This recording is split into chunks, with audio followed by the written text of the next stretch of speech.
What's going on, man? How are you? Doing good today, Neil. How you doing?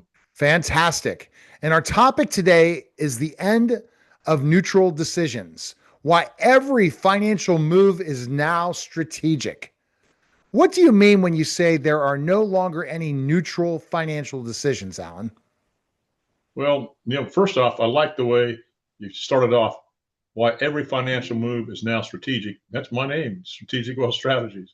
But answer your question, because today's financial system reacts to everything: income, timing, account types, ownership, liquidity, even inactivity.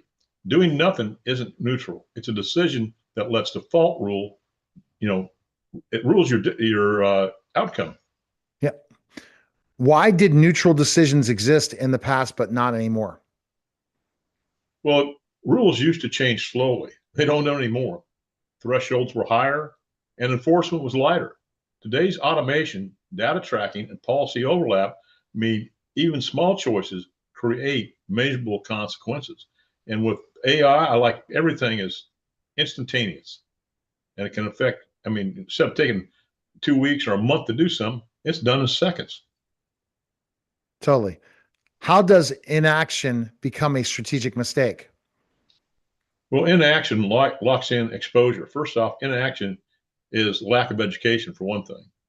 But taxes, inflation, and required minimum distributions, or just distributions, uh, they're going to continue regardless whether you act or not. Choosing not to decide simply hands control to the system and not you. Neil, you would not believe the people that I talk to that are 65 years of age and they don't know what required minimum distribution is. Hmm. I mean, it's Yeah. it's terrible. Yeah. And you think the required minimum distribution is not even the right number, is it?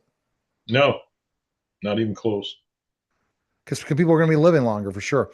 What are some Well, the thing examples? too, Yeah, Neil, go the, ahead. the other thing too is they don't know about it. They're not planning for it, so they could possibly put them in a higher tax bracket. And that's not good when you're not making any other income after that to be in a Yep. higher tax bracket. What are some examples of decisions people wrongly assume are neutral? Well, for holding cash, for one thing, I got a lady I talked to yesterday. They got $400,000 in a savings account, and I said, "Why are you doing that?"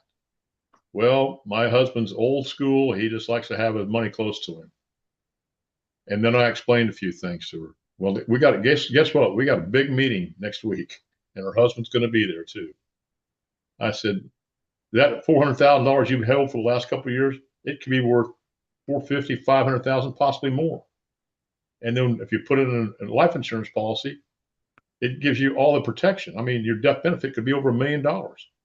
You're both in the 60s. What happens if one of you leave long-term care? You don't have any insurance. They have no idea what they're doing. Mm. But holding cash, deferring income, staying in the same entity structure. Again, I'm not against a stock portfolio, but you can't stay in the same entity structure, just like businesses.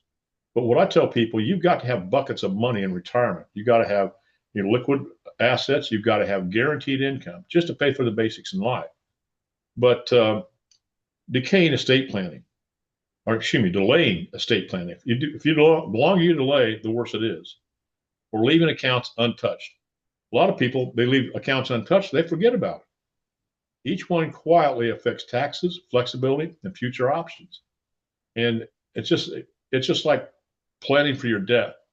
I've got this one thing. It's called peace of mind checklist, and I sent it to my clients, and it states where my all my accounts are, my account numbers, my passwords, everything, and the number you need to call and the person you need to talk to, because there's so many people that there's 401ks and IRAs that people have no idea about. They're lost.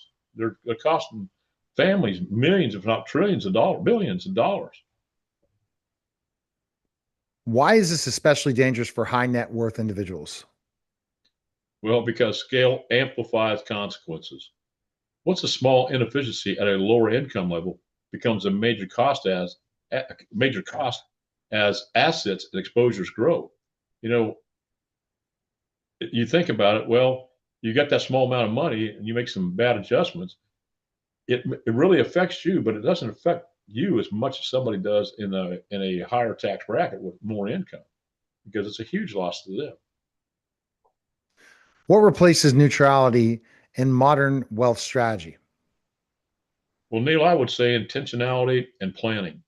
Every decision is evaluated for timing, the tax impact, visibility, and flexibility. The goal isn't complexity; it's it's awareness and control. Understand this, Neil. The government will tax you on everything you own and nothing on what you control. Wow. Yeah, that's so true. And you don't charge for your consultations, do you, Alan? No, it's all educational, Neil, and I'm very, very passionate about this.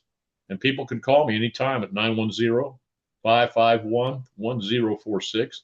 And my email is strategicwealth, the number zero, at gmail.com. Or go to my website. I have a plethora of information on my website, Neil. It's www.strategicwealthstrategies.com.